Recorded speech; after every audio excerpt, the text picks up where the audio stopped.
speaking of Chinese phones, Honor has announced its first post-Huawei phone. Of course, you know that Honor was sold by Huawei. It was a sub-brand of Huawei, but then when the sanctions hit and they'd taken all the... they had a giant target on their back, obviously, most of the Western world.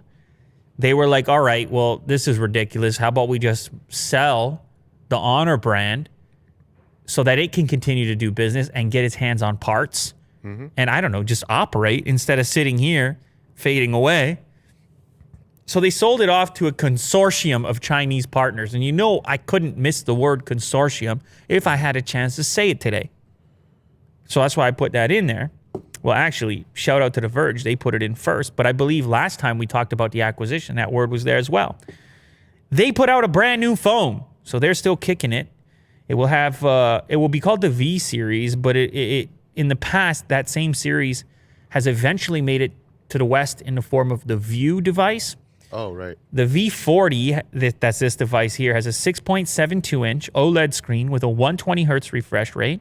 It'll have the MediaTek chip that you just mentioned, Dimensity 1000 Plus, 50 megapixel sensor, 4,000 milliamp hour battery.